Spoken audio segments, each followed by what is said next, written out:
Seja bem-vindo, Reverendo Ciro. Deus abençoe, viu?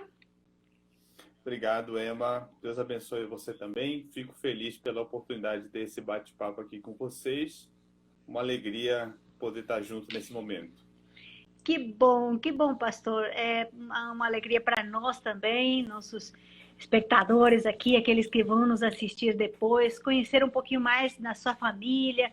A gente sabe que já são altas horas da noite, da madrugada, quase que entrando na madrugada, na Alemanha, onde você está. Então a gente vai desculpar a Thalita, que cuida de 4 crianças todo dia, né? E as É isso crianças. aí. Infelizmente, esse horário, a molecadinha já se aquietou. Tem alguns ainda que ainda ficam, né, dando sinal de vida, Sim. mas de modo geral, eles já tá todo mundo na cama. Que joia! Muito bem-vindo, você que está aqui, está se unindo à nossa live. Eu sou Emma Castro, sou missionária da PMT também, juntamente com Ciro, com quem nós vamos conversar hoje e conhecer um pouquinho mais deste missionário do projeto. Eles estão atuando na Alemanha desde 2015, né, Ciro? É isso, nós chegamos aqui na Alemanha em dezembro de 2015, então chegamos aqui no inverno. No inverno bem forte aí, né? Então, graças a Deus, justamente nessa época, quando nós chegamos, o inverno foi assim atípico, porque foi uma data, parecia uma primavera. Mas aí quando foi mês de janeiro, fevereiro, aí não teve jeito não, viu? Aí começou o frio mesmo. O frio mesmo, que bom. Ô, Ciro, nós queremos conhecer um pouquinho esse lado assim de conversão dos nossos missionários, encontro com Cristo, depois o chamado. Você poderia compartilhar um pouquinho com a gente como foi esse encontro com Cristo, essa sua experiência, trajetória na igreja aqui no Brasil também? Tá joia. Eu sou de família presbiteriana já desde muito tempo, né? Na verdade, eu tive o privilégio de ter um tio que ele foi pastor da igreja presbiteriana. Meu avô materno, era diácono da igreja. Então, felizmente, eu já tenho uma tradição, digamos assim, né, na igreja presbiteriana. Mas a gente não pode dizer que filho de crente, crentinho né? É, Então, cada um precisa passar pela sua própria experiência com Cristo, né? E foi isso que, graças a Deus, aconteceu comigo. Eu creio que por volta de 1997, eu tinha lá pelos meus 16 anos, e eu participei de um acampamento da Igreja Presbiteriana de Belém, Belém do Pará, de onde eu sou natural. E foi lá nesse acampamento que eu entendi a mensagem do Evangelho, né? Eu entendi que, de fato, eu sou um pecador e que eu precisava da graça de Cristo, né? A salvação não estava em mim e nada ao meu redor que não fosse na pessoa de Cristo, né? Então, depositei minha confiança nele. Então, foi mais ou menos, esse foi a minha conversão. No caso da Thalita, nós fala um pouquinho da também Thalita conversamos. também, Isso, da onde ela exatamente. é, fala dos seus filhos. Eu falei bem no comecinho, mas Isso. aí agora estamos com muita gente aqui ao vivo, aí você pode apresentar de novo a sua família. Legal, legal. Então, eu sou casado com a Thalita, ela é uma gaúcha de Porto Alegre e ela é filha de missionários alemães. Eles foram para o Brasil na década de 40, faz muito tempo, bastante tempo que eu nem lembro. E chegaram na verdade, meu sogro, ele é alemão, nascido aqui na Alemanha. A minha sogra, ela é brasileira, mas vivia numa comunidade de alemães no interior do Rio Grande do Sul e se conheceram no seminário. E aí casaram, tiveram 7 filhos, quase todos, né, graças a Deus, todos são crentes, mas acho que dos 7, 5, se não me engano, também trabalham no campo missionário. E a Thalita, então, ela conheceu ao Senhor Jesus por intermédio de uma tia que constantemente reunia os sobrinhos e compartilhava a mensagem do Evangelho. E ela me conta que, acho que por volta, né, dos seus 5 anos, ela lembra de ter feito lá uma oração bem simplória, né? coisa de criança mesmo. E ela, conversando com a tia, acabou entendendo também a mensagem da salvação. Então fica até uma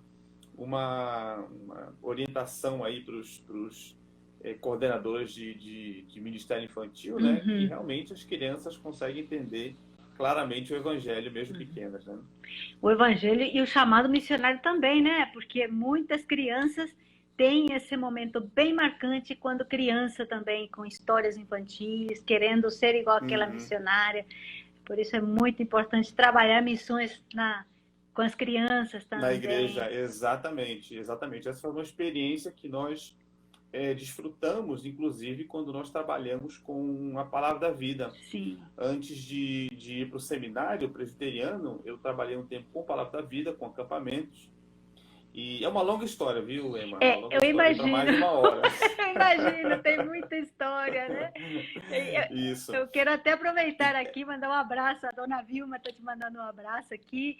O Isso, reverendo Vilma nosso querida. pai, que está nos acompanhando e dizendo que a live tem sido muito importante também na vida dele. Ele tem uma longa trajetória no trabalho com a mocidade. E aí a gente está vendo fruto de mocidade, né? De acampamentos, né? Que bom É isso mesmo. que é tão importante esse ministério na igreja também, né?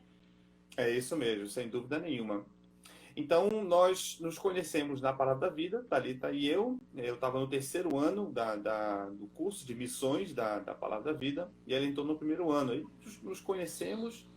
Eu fui trabalhar um tempo no Rio Grande do Sul, com a Palavra da Vida também, e foi lá que nós namoramos, noivamos e casamos. E aí fomos para Belém, trabalhamos com a Palavra da Vida em Belém, e depois eu fui para São Paulo porque eu tinha muito desejo de voltar a estudar, Aham. né? E aí eu comecei a trabalhar junto com uma igreja presbiteriana na Zona Oeste de São Paulo, e eles me aconselharam a voltar para o seminário. Então eu fiz lá mais 4 anos de seminário, e foi mais ou menos por volta de 2011, Emma, Sim. que eu fiz uma viagem para a Alemanha. E nós Hum. fizemos uma viagem basicamente turística, né? Nós vimos conhecer os principais pontos turísticos aqui da Alemanha, com respeito à Reforma Protestante. Sim. E foi uma viagem muito, muito, muito instrutiva, assim, né? Do ponto de vista histórico. Mas, ao mesmo tempo, foi quando eu tive essa percepção, né? Das igrejas aqui, né? A Aham. situação das igrejas aqui são muito difíceis, né? Acho que a gente vai conversar um pouco mais para frente Sim. sobre isso, mas só para entrar um pouco mais rapidamente no assunto. Antes de você entrar um É, pouquinho no assunto, fala dos seus filhos também, que eu falei no começo claro, e agora já tem estamos. muita gente aqui. Vocês têm uma família linda, a Isso. tua filha Eva até teve uma capa de alcance, né? Foi Uma capa foto da PMT. muito lindos, filhos muito lindos. Isso, então, o Judá, ele nasceu em São Paulo, agora tem 10 anos. Sim. A Suzy que a gente fala, a minha mãe fala que ela dá nó em pingo d'água, né? A Suzy é uma energia total. A Suzy tem 7 anos agora. Uhum. A Eva completou 6 anos e vai para a escola. E o Levi é o nosso alemãozinho. Ele nasceu aqui Uhum. e ainda está indo para o jardim de infância, né? Que ele Uhum. chama aqui, o Kindergarten. Uhum. Então, o Levi e a Eva estão ainda no Kindergarten, que é o jardim de infância, e o Judá e a Suzy já estão indo para a escola. O Judá ele está no quarto ano, né, Sim. na vierte Klasse, e a Suzy ainda está na segunda classe. Ah, que Então, bom. essa é a minha turminha aqui em casa. Uma turminha boa, né? Que joia. E como é que Turminha bagunceira. E como é que é a adaptação à escola, com as crianças, lidar com toda essa situação também? Então, Emma, graças a Deus, eu fico feliz pelo. Eu vou até usar a palavra certa para isso. Eu fico feliz pelo ministério da minha esposa, Uhum. né? Porque ela pode se dedicar a essa tarefa, né? Enquanto eu me dedico a outras tarefas, né? Então, digamos assim, cada um tem o seu ministério aqui em casa, né? Então, a Thalita se dedica a essa tarefa de acompanhar as crianças, né? De suprir as necessidades básicas delas. Felizmente, a Thalita, né? Pelo fato de ter uma origem na língua alemã tem mais facilidade, então ela Sim, consegue lidar com toda a burocracia, né, com relação à escola e tudo mais. sim. Então, as crianças elas estão bem supridas aqui em casa, né, pelo ministério que a minha esposa, graças a Deus, realiza, né? Então, eu fico feliz por isso. Então, as crianças estão bem encaminhadas. A adaptação foi fácil, graças a Deus, porque elas chegaram novas aqui, Uhum, né? Quando o Judá chegou aqui, ele tinha 4 anos, a Suzy tinha 2, uhum. então eles estavam bem novinhos, né? Então aprenderam a língua alemã como se fosse a língua deles, Sim. né? Então hoje em dia, isso eu falo até o pessoal das igrejas dão risada, né? Dá até raiva das crianças porque eles aprendem muito rápido, é impressionante. Sim. Eles falam alemão perfeitamente, sem nenhum sotaque, né? Como se fosse a língua materna deles. E acaba O sendo, Judá, vai se tornar a isso, língua materna, né? Porque sem dúvida nenhuma. eles se comunicam e o tempo todo estão transitando nessa língua, né? E vocês conservam o Exatamente. português dentro de casa? Então, essa foi uma opção que nós fizemos, Uhum. né? Nós decidimos, como família, manter o português, até porque isso sempre acaba se tornando um benefício para eles, né? Sim. E como a distância entre o português e o alemão é muito grande, nós percebemos que seria um benefício para a vida deles, né? Ter a oportunidade de ter contato com uma língua latina. Uhum. Então, nós conservamos o português em casa, a gente só fala o português em casa. Eu incentivo bastante eles a ler, né, em português também Sim. e a manter o contato com a família em português, mas fora de casa, fechou a porta, ou então quando alguém tem alguma visita, Sim. aí a gente se esforça para falar o alemão dentro de casa. Agora é muito engraçado porque no Paraguai tem muitos alemães, colônias alemãs, né? E meu filho imita muito eles falando o alemão com o guarani misturado. É muito engraçado. Uhum. Só pra gente. Deve ser uma mistura Uma boa. mistura muito interessante. Mas que bom. A Uhum. gente está conversando um pouquinho de família, porque é importante entender, né, que a família é missionária, Deus tem um Uhum. plano para a família, e com certeza Uhum. projetos e propósitos para cada um dos seus filhos, e que Deus abençoe muito nesse tempo, né? Estava conversando antes da live que é tão bom esse tempo que as crianças dão trabalho, mas em casa. Quando É crescem, isso mesmo. eles fogem do nosso controle, aí é outra etapa, outro tipo de trabalho, né? Que bom. E é isso aí. Essa tarefa eu ainda não conheço, não. Vou É, chegar vai lá. chegar, mas colocando um fundamento sólido, com certeza vão ter muitas alegrias. Que bom, que bom. Amém. Quando vocês chegaram, você passou por essa etapa de choque cultural, Ciro? Como é que foi? Porque mas a Thalita tem uma cultura já talvez familiar, entende um pouquinho. Uhum.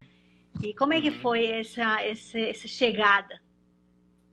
Tá, sem dúvida nenhuma, o maior baque que você tem é com relação à língua, né? Isso é inevitável, porque a língua alemã, ela é de uma outra família, digamos assim, né? Ela é de uma Uhum. outra árvore, né? Não tem nada a ver com o português. E as diferenças que existem entre o português e o alemão são muito grandes, inclusive nos mínimos detalhes, né? A Uhum. estrutura da língua portuguesa é muito diferente da estrutura da língua alemã. Então, esse é o primeiro baque.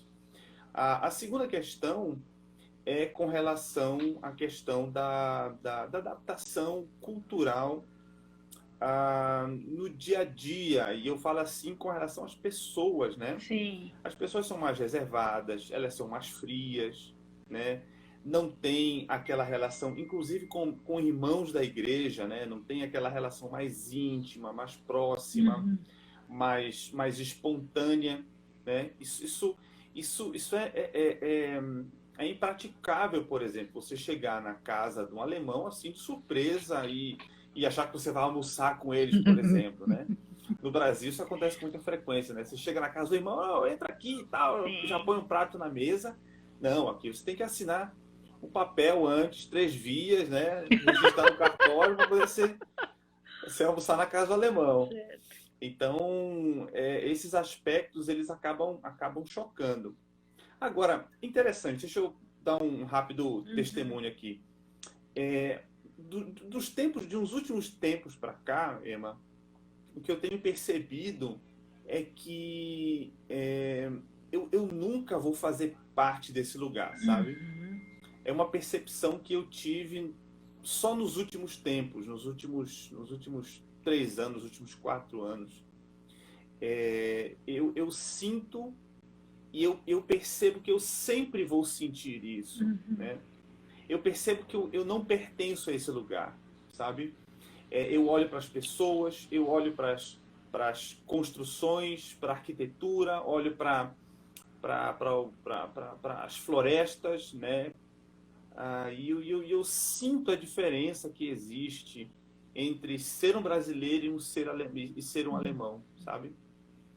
E eu percebo isso, e isso de uma certa forma acaba me causando uma certa tristeza, né? Assim, de perceber que eu não pertenço a esse lugar. Não sei se você entende o que eu estou dizendo. Acho que só quem teve a experiência de morar fora Sim.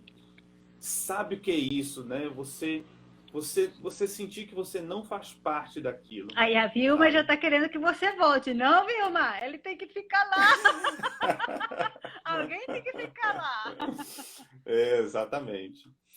Então, assim, eu tenho essa sensação e eu acabo tirando uma lição para a minha vida, né, com relação a isso, de perceber que essa é a vida do cristão, né? Nós somos inevitavelmente peregrinos por essa terra e embora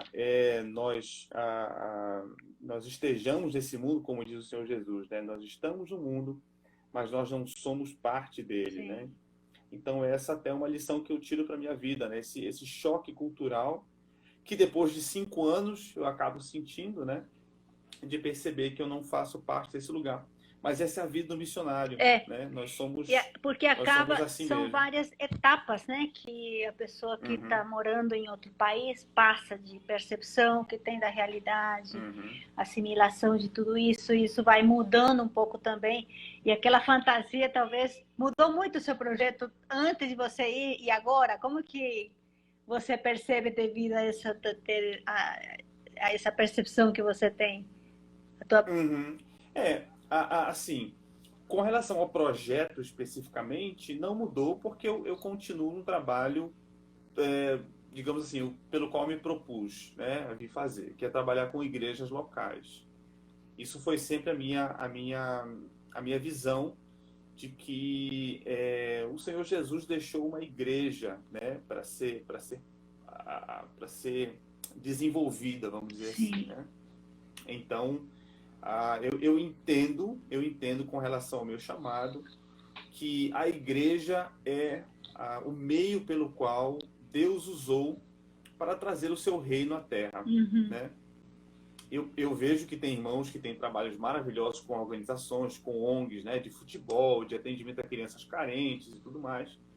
Mas, no meu caso, e eu falo, obviamente, de maneira bem pessoal, eu percebo que o meu chamado é direcionado a trabalhar com a igreja local.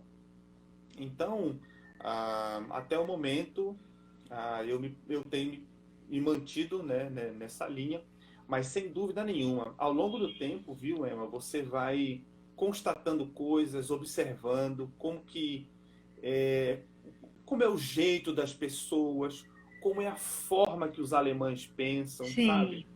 Então, a cada etapa que você vai passando e a cada progresso nessa tarefa, né, de se integrar na cultura, você acaba se adaptando, inclusive a sua forma de falar, a maneira como você se expressa, a lógica pela qual você sustenta alguns argumentos, né, no momento que eu tô pregando, né? O jeito como eu fazia no Brasil é totalmente diferente como eu faço aqui na Alemanha. Só para dar um exemplo para você, um rápido exemplo, né? Aqui entre os alemães não tem problema nenhum se você fizer um sermão lido, né? E por enquanto é isso que eu tenho feito. Eu tenho um sermão, eu preparo a mensagem, né? Eu tenho cada uma das palavras da mensagem escritas e eu leio esse sermão para a igreja, né? Aqui não há problema algum você fazer isso. As pessoas se mantêm. Se você fizesse no Brasil, depois de 5 minutos, os irmãos estão todos dormindo no banco, né? Mas de um modo geral, aqui não tem nenhum problema. Então, isso foi uma percepção que eu tive, que graças a Deus tem sido útil, né, no meu ministério aqui. Sim, nós vamos falar um pouquinho mais dessa parceria, desse ministério que você tem desenvolvido aí.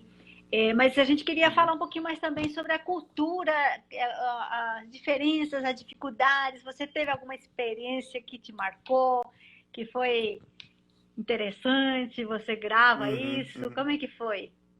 Entendi. É, as experiências, elas são cotidianas, né, Emma? No dia a dia, na conversa com as pessoas, como eu falei para você, né? A gente percebe que os alemães, eles são mais frios. Assim, é óbvio que existem alemães e alemães, Uhum, né? Em todo tipo de pessoa. Então, tem alemães que são extrovertidos, mas de um modo geral, né? De um modo geral, os alemães são pessoas mais fechadas e sim. mais reclusas, né? Eles não falam, por exemplo, muito da sua vida pessoal. Uhum. Não é comum você fazer isso. No Brasil, você senta ao lado de uma pessoa no ônibus, depois de alguns minutos você já está, né, conversando com ela. Aqui não acontece isso. Né? Para você conseguir a amizade de uma pessoa, isso demanda bastante tempo, né? Bastante tempo.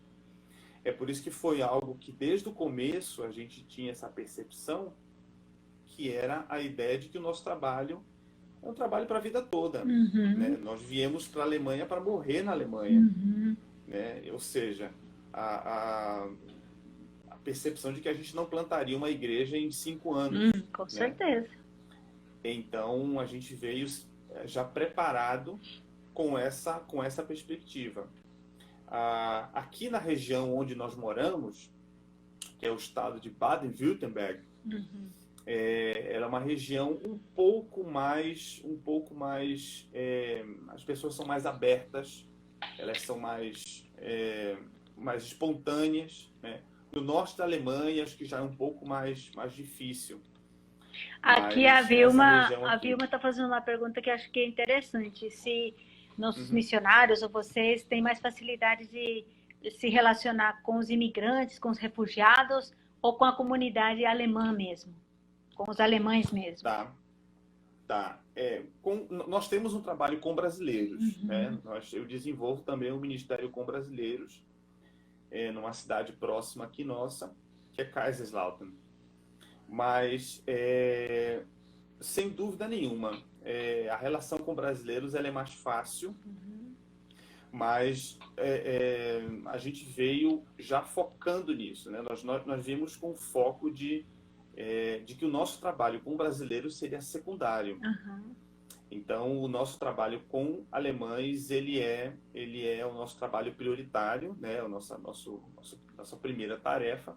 Uhum.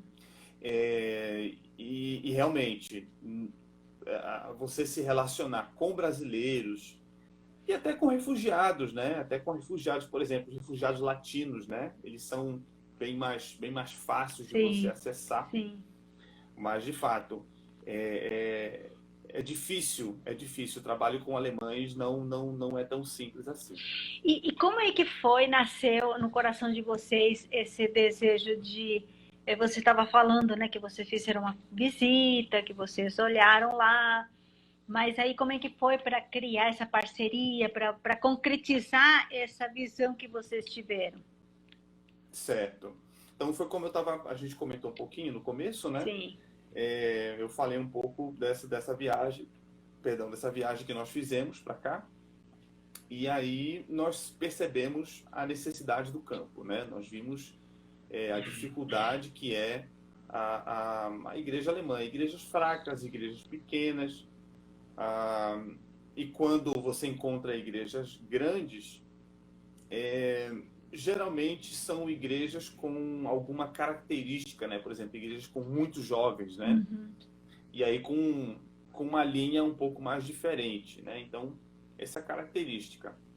Então, foi essa percepção que nós tivemos de ver a dificuldade pela qual a igreja alemã estava passando. E aí, eu conversando com a Thalita, eu já estava no final do seminário, e aí já conversando com os irmãos do conselho da igreja, né, vendo as possibilidades. E aí foi quando eu tive uma conversa com o meu antigo pastor, reverendo Fernando de Almeida. E aí nós conversamos sobre a possibilidade, né, de eu vir para cá, para a Alemanha, de desenvolver um trabalho missionário. Ele, inclusive, me deu todo o apoio. Inclusive falou, né, uma das coisas que eu lembro dele falar é que o presbitério, inclusive, que ainda é o meu presbitério de origem, o PSPA, Sul Paulistano, ficaria honrado de me enviar como missionário, né? Então, foi aí que eu comecei a levantar essa ideia, né? E comecei, então, a fazer a preparação para a PMT. Então, fiz os cursos do CFM, né? Fiz a viagem missionária, etc e tal. A viagem para o Peru, inclusive, nós viajamos juntos, né? Sim. E foi, então, que alguns meses, isso aí por volta de 2014, eu entrei em contato com a igreja do pastor Sebastian Heck, que é o pastor com quem nós trabalhamos aqui. E aí entrei em contato por e-mail com ele e nós começamos a conversar. E aí trocamos e-mails, vários e-mails, conversas pelo WhatsApp. E em cada conversa a gente ia alinhando cada vez mais os detalhes. E aí foi que nasceu, então, essa parceria da Igreja Presbiteriana do Brasil, por meio da PMT, com a Reformation to Germany, que é a organização do qual o pastor Sebastian Heck montou, junto com a igreja, para poder plantar igrejas reformadas aqui na Alemanha. Então, é esse trabalho de parceria que nós temos tido com ele desde 2015. E isso consiste em plantar novas igrejas ou revitalizar a igreja que existe? Vocês estão nesse processo? Como que está acontecendo o projeto? Isso. Então, o projeto consiste em plantação de igrejas, né? Consiste em plantação de igreja. Até o momento, existem 2 igrejas que atendem pelo nome da Selbstständige Evangelische Reformierte Kirche. Não se assustem com o nome, ele é grande, não é tudo junto, são palavras separadas, né? O pessoal sempre pensa que o alemão é uma palavra só, mas é literalmente Igreja Independente Evangélica Reformada, Selbstständige Evangelische Reformierte Kirche. Então, essa foi uma igreja que foi plantada pelo esse pastor. Ele é alemão, mas estudou muito tempo nos Estados Unidos, morou um tempo nos Estados Unidos, né? Estudou no seminário de Westminster, e aí voltou para a Alemanha com esse objetivo de plantar igrejas reformadas aqui na Alemanha. Então, no momento, nós apoiamos o trabalho dele, né? No que é necessário, aconselhamento, um trabalho pastoral, né? Normal, digamos assim, né? Pregação, estudos bíblicos, etc., e nós temos, então, apoiado o trabalho dele. Existe uma outra igreja, mas ela fica em Hannover, fica um pouco mais ao norte da Alemanha. Então, esse é um trabalho que ele tem desenvolvido e que nós estamos apoiando junto com ele. Ai, que joia! Tem muita gente entrando aqui, sejam todos bem-vindos. Estamos falando aqui com o reverendo Cícero, que tem um ministério na Alemanha. E o lugar que você está, a cidade que você está, fala um pouquinho da influência disso, e a gente olhando para 2021, né, e olhando para uma necessidade missionária, como é que é isso? Tá. Eu estou numa cidade muito, muito conhecida por conta do famoso Catecismo de Heidelberg, né, que foi composto em 1536, se eu não estou errando a data. Então, essa cidade ela é muito conhecida porque ela foi uma das poucas regiões do chamado Sacro Império Romano Germânico, né, que era o nome da Alemanha, né, não existia Alemanha no período medieval, mas era uma das poucas regiões desse Sacro Império Romano Germânico que se tornou calvinista logo depois da Reforma Protestante, né? Então, existia um conde que ele convidou um professor de teologia e um pastor para virem para Heidelberg, e eram pequenas regiões, né? A Alemanha era toda recortada em pequenos condados, Uhum. aqui era uma região chamada Palatinado, né? Então esse conde palatino, ele convidou 2 pastores, que é o Zacarias Ursinos e o outro, eu não estou conseguindo lembrar o nome dele, mas daqui a pouco ele vem. E eles compuseram então esse famoso Catecismo de Heidelberg, que é um dos principais documentos da teologia reformada. Além disso, Emma, tem uma famosa universidade aqui, é a universidade mais antiga da Alemanha, ela é de 1386, e essa universidade foi onde, por exemplo, Lutero, no dia 25 de abril de 1518, veio defender as ideias da reforma na universidade. Então, por conta disso, por conta de toda essa carga histórica, né, que existe da reforma protestante, a cidade de Heidelberg é muito conhecida, né? Então, foi aqui que começou o trabalho com essa igreja e aqui que nós temos desenvolvido o nosso projeto. Você falou da questão de 2021, né? Você queria comentar mais alguma coisa? Não, Desculpa. isso, justamente. E o que aconteceu? Como está um pouquinho até chegar em 2021, como está essa realidade hoje? Exato. Então, Heidelberg é uma cidade universitária, é uma cidade turística, e 2020, né? E 2021 está sendo agora, tem sido um ano, digamos assim, atípico, né? Para usar o melhor dos eufemismos, né? Um ano atípico, para não dizer que foi uma loucura, porque as cidades inteiras aqui pararam completamente, né? No momento, somente alguns comércios têm funcionado, mas uma cidade que sempre foi vibrante, uma cidade que sempre teve um trânsito muito grande de pessoas, não só por conta da universidade, mas por ser também uma cidade turística, viu-se completamente esvaziada, né? Então, isso, sem dúvida nenhuma, afetou o dia a dia das pessoas, afetou a mentalidade das pessoas, né? Muitos casos de depressão, muitos casos de suicídio, depressão, inclusive entre crianças, né? Foi registrado um aumento muito grande. E isso acaba afetando também um pouco a vida da igreja, né? Houve um período, ali para o final do mês de novembro, que as nossas reuniões elas tiveram que ser encerradas, né? Então, nós tivemos que realizar todas as nossas atividades online, mas graças a Deus nós já temos voltado aos cultos presenciais. Aos poucos, a gente tem visto a volta, né, das atividades, as coisas estão aos poucos se normalizando, muito também porque está chegando o verão, né? Então, Também. depois de 8 meses de inverno, eu fico brincando, né? Não tem mais como segurar os alemães dentro de casa, sabe? Não tem como mais. Depois de 8 meses de inverno, não tem como mais. Então as pessoas querem sair de casa, elas querem se encontrar, entende? Então isso acaba favorecendo um pouco mais a abertura da sociedade. E graças a Deus por isso, né? Certo. Você tem algum testemunho nesse tempo, nesse período de trabalho que vocês têm realizado, de algum contato pessoal ou de alguma situação que vocês viveram com alguém que trouxe um estímulo, ou de repente até que trouxe alguma frustração? Como é que você pode compartilhar com a gente? Sim.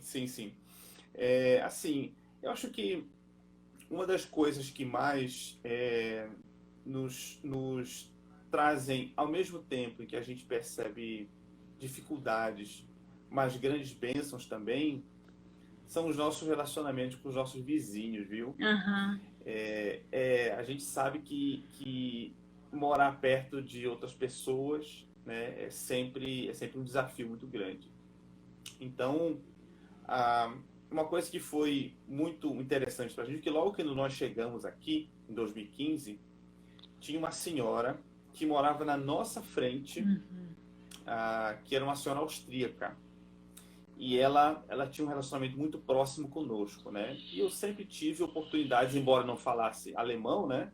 Mas eu sempre conversava com ela muito em inglês. E eu sempre tive muitas oportunidades de falar do evangelho para ela, né? E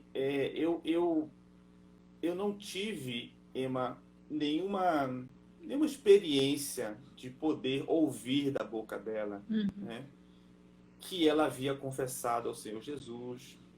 Mas de uma coisa eu sei, uma coisa que eu tenho certeza de que eu pelo menos eu tive a, a certeza de que eu fiz o meu trabalho, né? De que eu falei de Jesus para ela, deixei claro, né, os pontos do Evangelho. E um certo dia nós estávamos aqui em casa e a gente ouviu a movimentação, né, de algumas pessoas na frente da casa dela. E aí, de algumas horas depois, de conversando e tudo mais, a gente descobriu que ela havia falecido em casa, né? Na verdade, já há vários dias ela tinha falecido em casa. Ela estava já com seus 70, quase 80 anos já. E a família veio, depois de muito ligar, depois de muito tentar entrar em contato, né? Não conseguiram. E um detalhe interessante é que essa senhora, o nome dela é Frederica, ela passou por fases muito difíceis na vida dela. E assim, se eu posso deixar isso claro, ela acabou deixando muitos inimigos, digamos assim, né? Muitas pessoas tinham muita dificuldade com ela, tinham muita raiva dela. Tanto que na época do enterro dela, só tinha família. Basicamente só tinha uma filha e 2 netos. E o marido da filha dela. E pelo menos nesse dia, Emma, eu tive uma oportunidade, porque a filha dela sabia dessa proximidade que nós tínhamos, né? E nesse dia foi um dia muito especial, pelo menos para mim, em que eu tive a oportunidade de mais uma vez, não só para a Frederica agora estava morta, né? Mas agora de também testemunhar para a família. E mesmo que eram poucas pessoas, sabe? Mas aquele momento foi um momento muito especial, porque ele marcou, digamos assim, a minha primeira pregação na Alemanha. Olha. Eu tive um texto em inglês, né? E eu tive a oportunidade de compartilhar claramente o Evangelho. E como diz a Bíblia, né? É muito mais útil muito mais apropriado quando você prega o Evangelho num funeral do que numa festa. É verdade. Né? Então foi essa uma oportunidade, uma experiência muito boa que eu tive com os alemães de poder compartilhar claramente o Evangelho, mesmo num momento tão triste, para aquelas pessoas. E assim, se eu não tive muitas oportunidades ainda, né, na Alemanha, pelo menos essa eu lembro que valeu, sabe, de poder falar tão claramente do Evangelho, mesmo que para um grupo tão pequeno de pessoas. E a gente não sabe onde essa mensagem vai parar. É verdade. Né? Outras pessoas podem ainda ouvir falar do Senhor Jesus por conta de algumas poucas pessoas que ouviram no funeral. Né? Verdade. Uma das frustrações, às vezes, que a gente ouve dos missionários é que quando, às vezes, os missionários recebem uma carta, como nós já recebemos também, perguntas diretas, tipo assim, quantas pessoas você já converteu? E essa é uma pergunta, assim, parece que a expectativa e a frustração é justamente isso.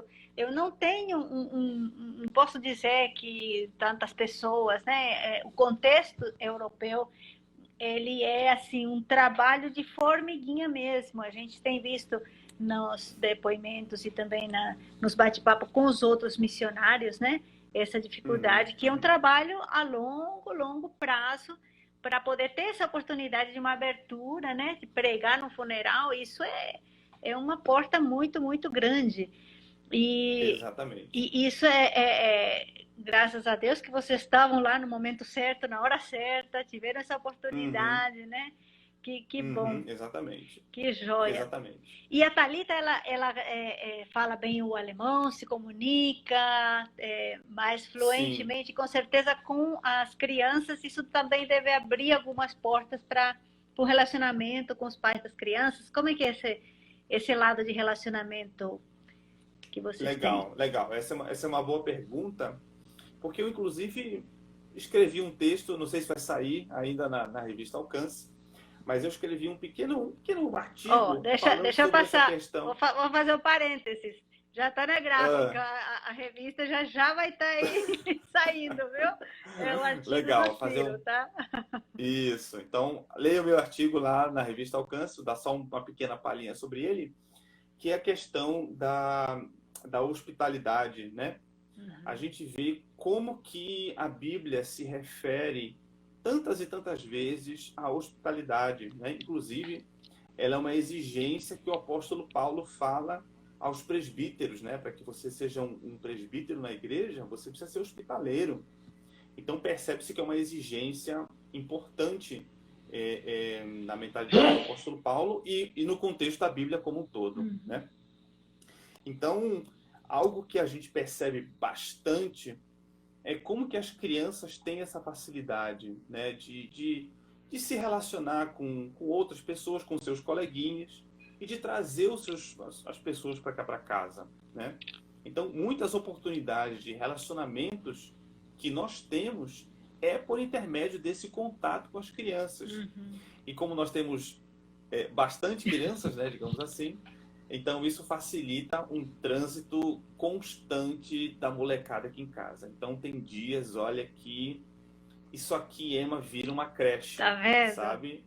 Na frente de casa, ali, e até aqui dentro de casa. Dentro de casa não tem sido muito comum, né, por conta das restrições, mas tem um momento que lá na frente a molecada vai, brinca, pega a bola, aí bicicleta, aí é uma gritaria, mas até mesmo a gente ter as oportunidades, né, de chamar as crianças para almoçarem, né, e passam um tempo com a gente, e eles veem a realidade da nossa família, né, Uhum. eles veem os nossos filhos orando na mesa, né, Uhum. agradecendo a Deus pelo alimento diariamente, né. Então, esse aspecto de você abrir as portas da sua casa, né, isso, sem dúvida nenhuma, causa um impacto muito grande, ainda mais num contexto tão difícil, né? Quando as pessoas se fecham cada vez mais. E no caso agora de uma pandemia, se fecham mais ainda, né? Então, assim, para nós, esse aspecto da hospitalidade tem sido uma ferramenta poderosa no nosso ministério para poder alcançar mais pessoas, vizinhos, pessoas que moram ao nosso redor, amigos de escola, amigos né, do kindergarten das crianças. Tem tido nós temos tido muitas oportunidades de criar novos relacionamentos e de fortalecer novos relacionamentos por meio da hospitalidade, né? Que joia. E a gente tem aqui algumas perguntas, são várias que, mas alguém queria saber sobre a evangelização entre os imigrantes muçulmanos. Vocês têm tido esse tipo de trabalho? E teve outra pergunta também: quais seriam as estratégias de evangelismo que vocês têm usado na Alemanha? Tá joia. O trabalho com refugiados, Emma, ele é um trabalho um pouco mais específico, Sim. porque ele demanda um pouco mais de preparo, em muitas oportunidades, em muitos casos, precisa, por exemplo, de um projeto de alfabetização, por exemplo, porque vem muitas pessoas, né, de refugiados de países muito pobres, que, por exemplo, não sabem ler, Sim. né? Então é um trabalho um pouco mais específico. Quem tem realizado o ministério nessa área é a minha colega de ministério, a Fabi, né, a Sim. Fabiana Braun. Eles moram lá no norte da Alemanha, uma cidade chamada Schwerin, e lá ela tem realizado um ministério específico. Então, eu deixo bem claro para os irmãos que o foco do nosso ministério não são os refugiados. Sim. embora existem muitas oportunidades, né? Existe muita necessidade, né, de pessoas para trabalhar com refugiados. Mas esse não é o foco do nosso ministério. Certo. Então, o foco do nosso ministério é o trabalho com os alemães. Sim. E em paralelo também com os brasileiros, né? Com relação a estratégias, eu já falei um pouco mais sobre isso, mas nunca é demais a gente reforçar esse aspecto, né? Trabalho missionário com europeus se dá por intermédio de relacionamentos. Sim. Não tem jeito. Você precisa construir pontes, você precisa construir contatos, você precisa construir amizade com as pessoas. Não tem outra alternativa. Não acha que você vai chegar aqui, né? Vai para uma praça pública. Aliás, eu vejo muita gente, né, com uma visão um pouco romântica ainda, né, do trabalho missionário, achando que você vai numa praça e tudo mais. Olha, se você chegar numa praça aqui na Alemanha e botar um caixote em cima e começar a pregar o evangelho, é possível que a polícia vai abordar você aqui, né?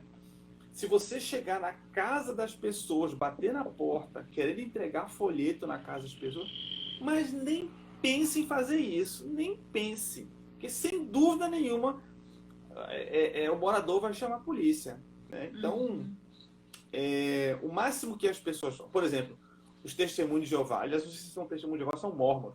O máximo que eles fazem aqui é o seguinte: eles põem uma banquinha numa rua movimentada e eles ficam com a mão esticada com um folheto na mão.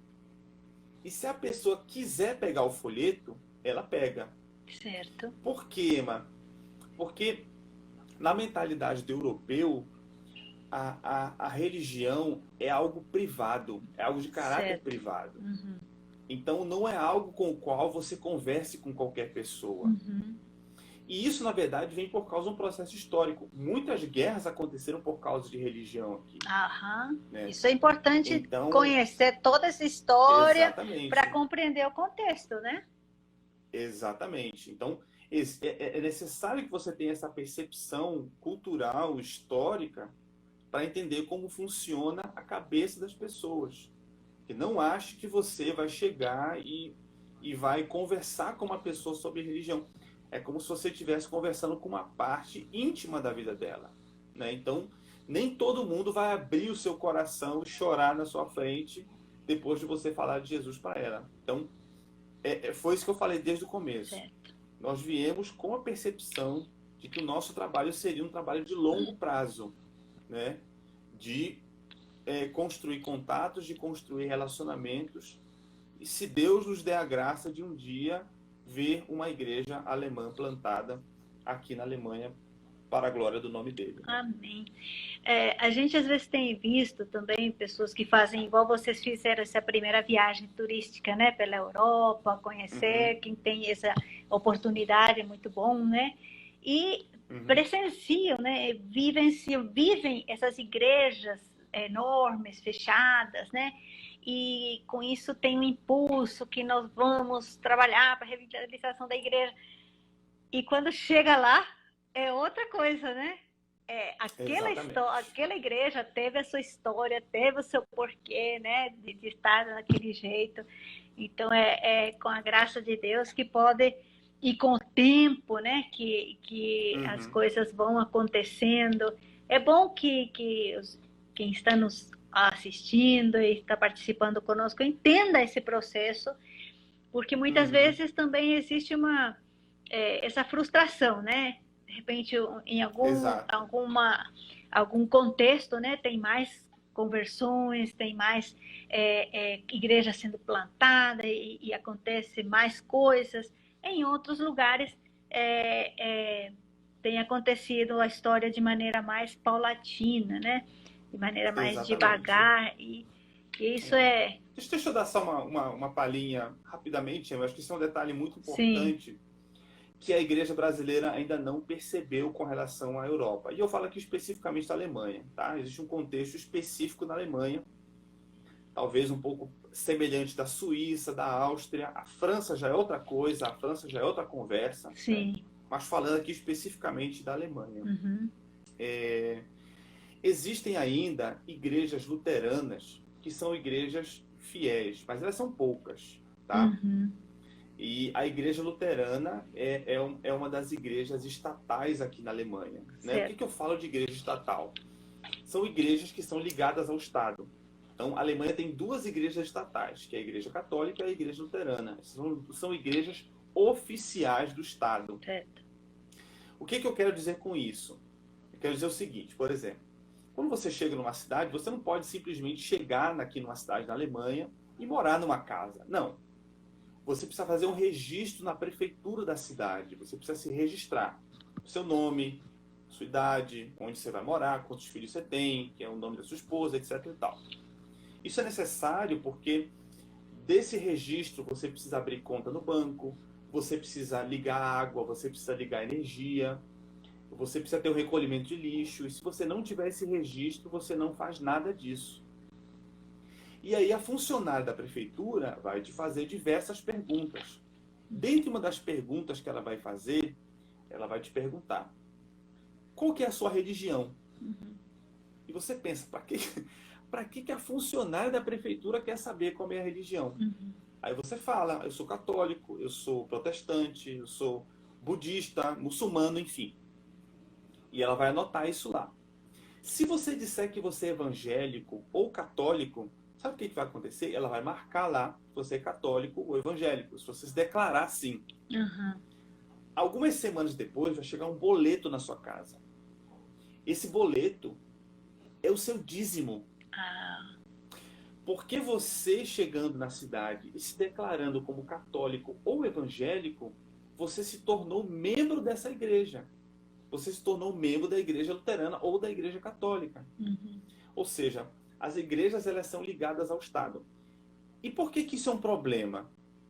Porque, sendo uma igreja estatal, os pastores da igreja eles são funcionários públicos. Uhum. E um funcionário público, um funcionário do Estado, não é exigido que ele seja crente. Né? Você não vai aos Correios, por exemplo, aí no Brasil, e espera que o funcionário dos Correios seja crente. Uhum. Da mesma forma aqui. Então, o Estado aqui não espera que os pastores luteranos sejam crentes. Espera que eles façam o trabalho deles. Que eles visitem os velhinhos, que eles façam os funerais, etc. e tal. Mas você imagina que aqui existem, em muitas igrejas, muitas, não são poucas não, muitas, às vezes eu arrisco dizer que são a grande maioria das igrejas luteranas são comandadas, são dirigidas por pastores que sequer são crentes. Eu ouvi, inclusive, essa frase de um colega, de um irmão da igreja onde nós congregamos, onde nós trabalhamos aqui, que ele fala que o maior empecilho para o progresso do evangelho aqui na Alemanha é a igreja luterana. Justamente por causa desse contexto difícil, né? Então, eu costumo dizer para as pessoas, né, que se Lutero, por acaso, ressuscitasse dos mortos, né, o último lugar onde ele iria congregar certamente seria dentro de uma igreja luterana. Então, só para encerrar a minha linha de raciocínio, Sim. Eu deixo isso sempre claro para a igreja brasileira, porque a igreja brasileira ainda não percebeu a necessidade né, de investir no trabalho na Europa. Ainda existe em muitos brasileiros essa mentalidade de que não precisa mandar missionários para a Europa, porque lá todo mundo é rico. Ora, rico também vai para o inferno. Uhum. Rico também morre sem ouvir de Jesus. Né? Então, essa percepção a igreja brasileira ainda precisa ter da necessidade do trabalho na Europa, porque são pessoas que precisam, elas estão de fato indo todos os domingos para uma igreja que não prega o evangelho. Você entra numa igreja luterana, você vai ouvir muitas coisas. Você vai ouvir que você precisa ser uma boa pessoa, que você precisa amar o seu próximo, que você precisa ajudar os pobres, que você precisa cuidar dos animais. Mas você não vai ouvir que você é um pecador. E que você precisa da graça de Deus e do arrependimento dos seus pecados e crer em Jesus Cristo. Você não vai ouvir isso. Então, foi como esse colega disse, um dos maiores empecilhos para o avanço do evangelho aqui na Alemanha é a própria igreja luterana. E em cada cidade onde você vai. Eu moro num vilarejo bem pequeno, com 3 mil pessoas. Aqui tem 2 igrejas, uma católica e uma luterana. Né? Então, em qualquer lugar onde você vá, existem igrejas. Então, alguém que venha do Brasil para cá pensa, não, mas a Alemanha é um país evangelizado, tem igreja luterana por toda parte. É verdade. Mas são igrejas que não pregam evangelho. Né? Então, você percebe a diferença que existe, né, de necessidade. Então, precisam ser enviados missionários para a África? Sem dúvida nenhuma. Precisam ser enviados missionários para a Ásia? Sem dúvida nenhuma. Mas a Europa também é um campo que a igreja brasileira precisa acordar e perceber a necessidade que existe. Não, é muito importante a gente ter essa visão dessa realidade que você está vivendo lá, e também que que a igreja brasileira possa compreender melhor, né?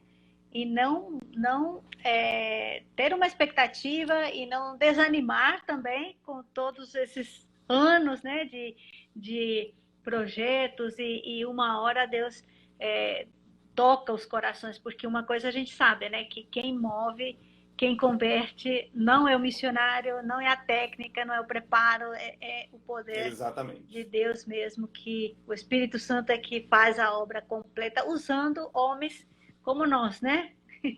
Exatamente, é isso aí. Olha, Ciro, eu te falei que nosso tempo ia correr muito rápido, mas aí Rapidinho. já estamos chegando ao final, mas aí tem algumas pessoas que estão aí comentando também. Mas eu queria saber também qual seria o conselho que você daria para um jovem, ou um seminarista, alguém que já é pastor, que pensa e tem no coração talvez servir ao Senhor num contexto, numa igreja ou na Alemanha. A necessidade, primeiro a gente tem que saber, a gente já viu, Exatamente. mas a possibilidade. Sem dúvida nenhuma, sem dúvida nenhuma. Eu aconselharia, quando eu falo nas igrejas, né, sobre esse assunto, eu costumo dizer que existem algumas questões subjetivas e algumas questões objetivas com relação ao seu preparo, né? Sim.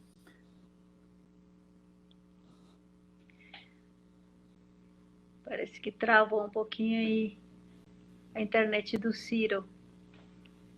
Acho que travou. Tá me ouvindo? Agora voltou. Deu uma travadinha.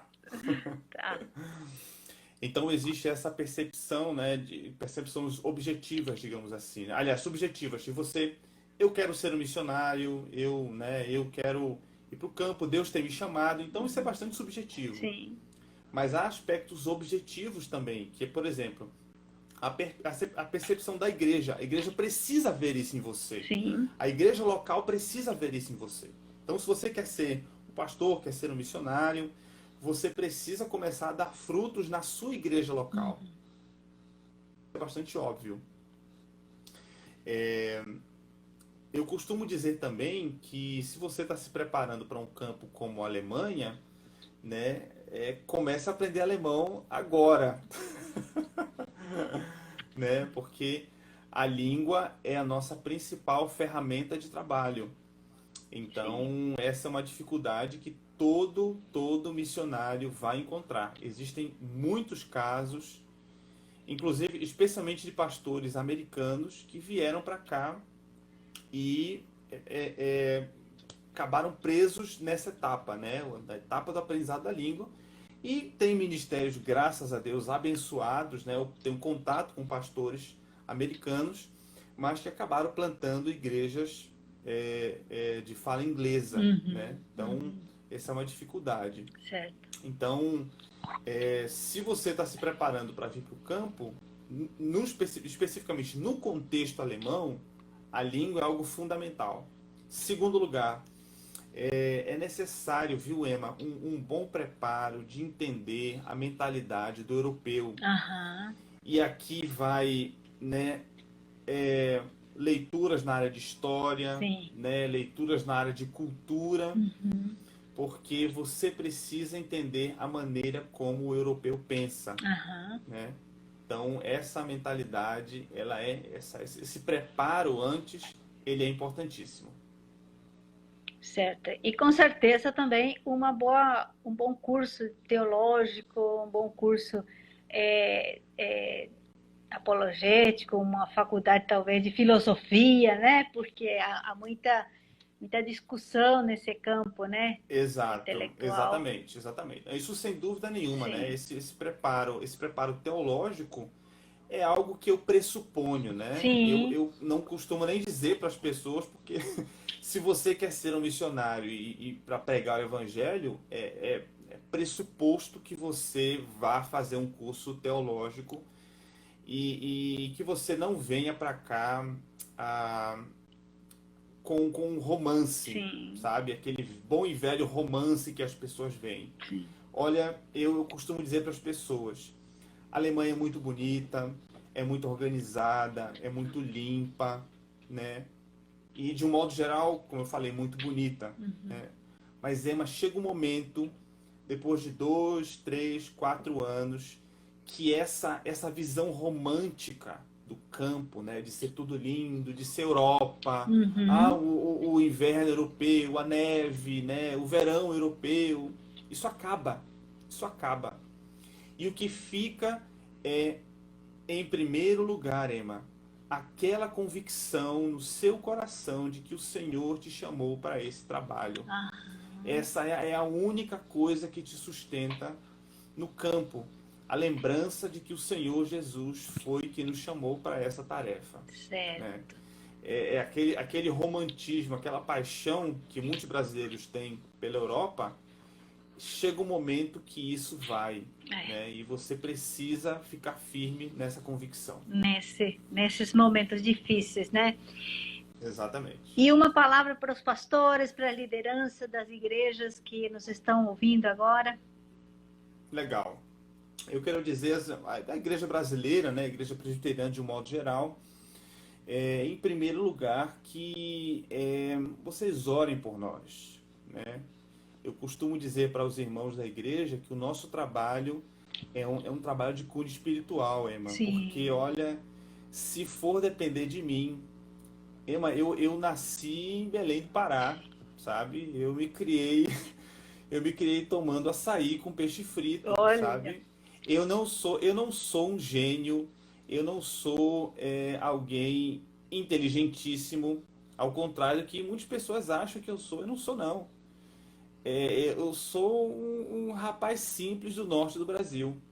sim, Então eu costumo dizer, mas que se fosse pela minha capacidade, se fosse pela minha inteligência, se fosse pela minha habilidade de me comunicar, sim. sabe? O meu ministério estava indo por água abaixo, sabe? Mas eu confio num Deus que chama, no Deus que chama e no Deus que capacita. E é por isso que eu costumo dizer para as pessoas que orem por nós, Sim. né? Porque nós precisamos das orações dos irmãos da igreja brasileira para que Deus abençoe e nos fortaleça e nos dê ânimo todos os dias das nossas atividades aqui. Em segundo lugar, eu costumo dizer, né? Contribua. E eu não tenho vergonha de falar sobre isso, Sim. porque isso é um aspecto bíblico, Uhum. né? O Senhor Jesus era sustentado por um grupo de mulheres, o apóstolo João comenta sobre isso, né? Sim. Que ele era sustentado por um grupo de mulheres. O apóstolo Paulo também foi sustentado por igrejas, né? Nós vemos isso constantemente nas suas cartas.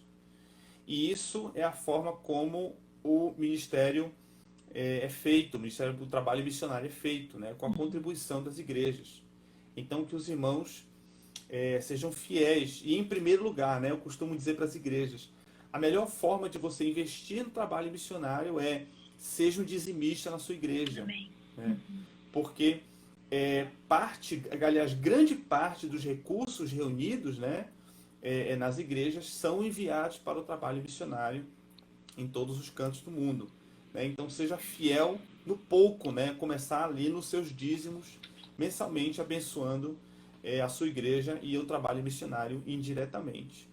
E em terceiro lugar, a maneira como a igreja brasileira pode abençoar aqui o campo é enviando missionários, né? Pessoas jovens e adultos, né? Pastores, que estejam preparados, né? Dispostos a abrir mão de muita coisa abre mão de uma vida financeira mais tranquila, né, de uma instabilidade constante.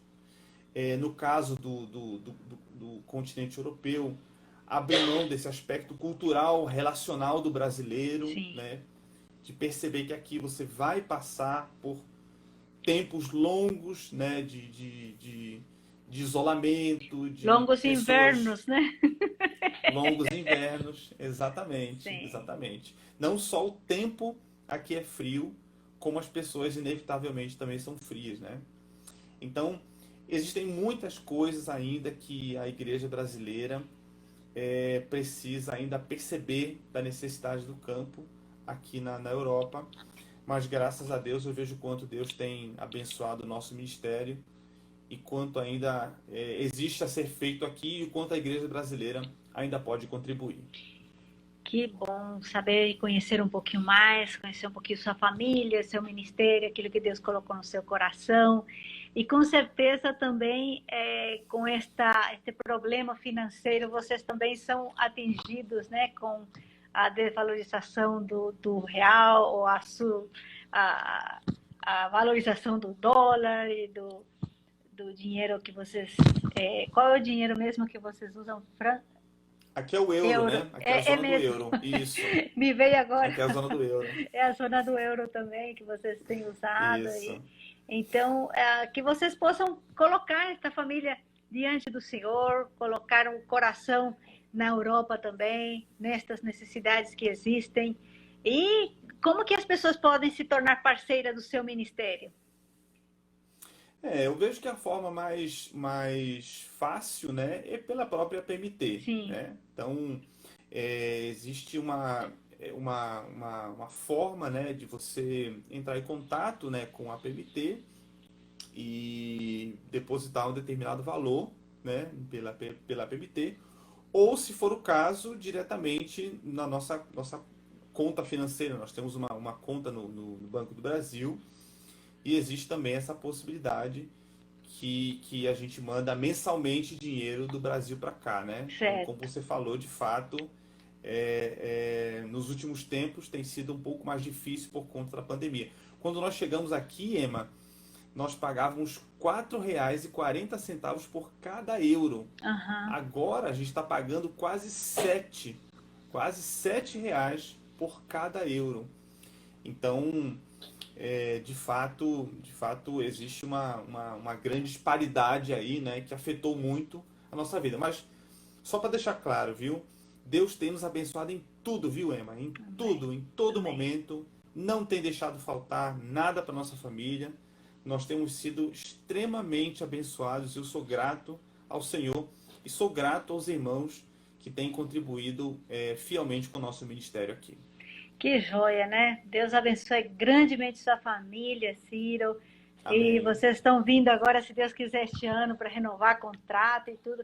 Quem quiser conhecer mais, receber as cartas deles, podem entrar em contato no privado, né? Ciro Ferreira, acho que É isso você está aí. assim, né?